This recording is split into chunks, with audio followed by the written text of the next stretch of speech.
Her tiny fingers, trembling, instinctively reached for her ear.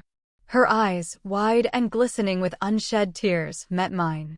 "Daddy, it hurts," Lily whispered, her voice barely a breath. It was 3:17 a.m., that desolate hour when the world feels heavier, and shadows stretch long and cold. She hadn't ceased her soft, desperate cries since my return from the business trip. Only 2 days, yet it felt like an eternity of absence. She had been with Sarah, her mother, and Eleanor, her grandmother, the very people sworn to protect her. The emergency room was a sterile, unnerving quiet. Too quiet. A kind nurse gently took Lily, the doctor following close behind.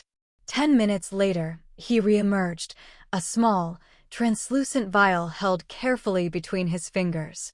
His face was wrong, too pale, too still. He didn't sit. This, he stated, his voice a low rumble, piercing the silence, was not self-inflicted. It was deliberately placed. Inside the vial, a chilling discovery, a minuscule piece of metal, thin, razor-sharp, coiled with an unnatural precision, like a miniature, malevolent spring. It had been lodged deep within her delicate ear canal. My blood ran cold. "She didn't put it there," he reiterated, his gaze holding mine. A measured breath. "It was deliberately placed." Then, his question, quiet but cutting, "Did you leave her with anyone?" I nodded, a knot tightening in my chest. "My wife.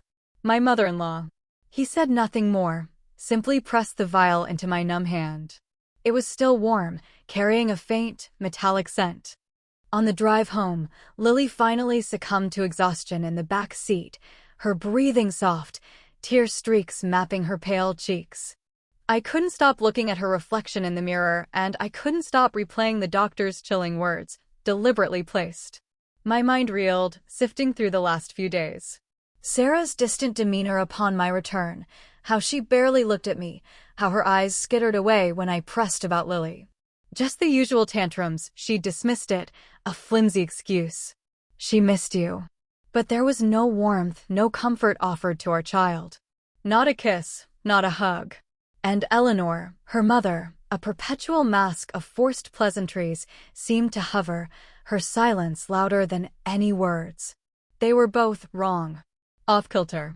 I desperately wanted to believe it was nothing, to dismiss my creeping unease as fatigue. But a gnawing dread took root in my stomach, a cold weight that refused to be reasoned away. I needed to know. My paranoia, I told myself, was merely a father's instinct. Covertly, I installed discreet cameras in the common areas, even in Lily's bedroom. A subtle tracking app found its way onto Sarah's phone. Then I dug deeper. The pediatric record screamed a different story. This wasn't Lily's first unexplained ear pain, it was simply the first time it hadn't been swept under the rug.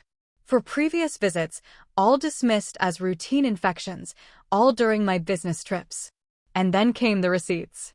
A pharmacy across town, a paper trail leading to Sarah's name, Eleanor's hand in the pickups, peculiar ointments, sedatives, eardrops clearly not prescribed for Lily. There was no conceivable reason for any of it, unless the reason was something far more sinister than illness. Days of agonizing anticipation bled into one another until, finally, the footage arrived. A grainy timestamp, 2:14 a.m. Lily innocently asleep. Then, Eleanor, a shadow in the dim light, slipping into the room, closing the door quietly behind her. She approached the bed, her movements unnervingly precise. From her pocket, a glint of something small, metallic. Slowly, with an almost ritualistic deliberation, she lifted it to Lily's ear. There was no tremor in her hand, no flicker of remorse in her expression. Just cold, clinical action. No hesitation. No humanity.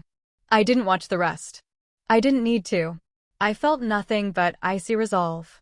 The digital copy secured, the evidence meticulously backed up, burned to a disk, I waited.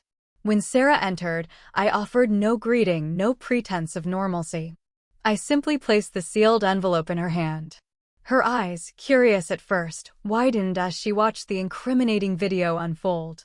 Her face paled, but not a single tear escaped. When the final frame flickered, I met her gaze. "How long have you known about this, Sarah?" My voice was flat, devoid of emotion. Her response, a choked whisper, was even more chilling. It was discipline. It was necessary. The woman before me was a stranger, an alien creature wearing my wife's face. I remained calm, my voice steady. I walked into the kitchen, retrieved the pre-filed custody papers from the drawer. I initiated this process 3 days ago, Sarah, I stated, laying them on the counter.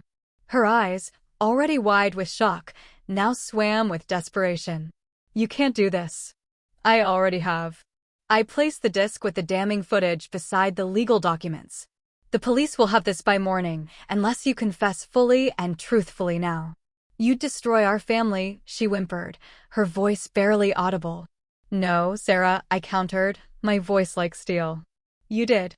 The fight drained from her. She crumpled into the nearest chair, hands trembling, a soundless gasp escaping her lips. I walked away, the silence my only answer. I owed her nothing. Today, Lily's laughter resonates differently. It's lighter, freer, unfettered by unseen pain. Healing is a journey, but she is safe. She sleeps soundly through the night, no longer waking with piercing cries. The subtle flinch that once plagued her when my hand neared her cheek is gone. The legal process, fueled by irrefutable evidence, moved with surprising speed. Joint custody wasn't even a consideration.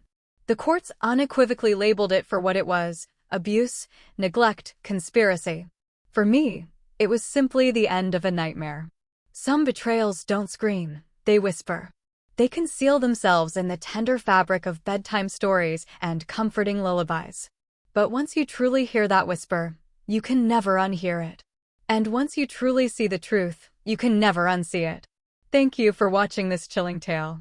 If Lily's story resonated with you, please consider leaving a comment below with your thoughts on her ordeal and Ethan's unwavering fight. Don't forget to hit that like button and subscribe to Echo Tales for more true stories that send shivers down your spine. Your support helps us bring these narratives to light.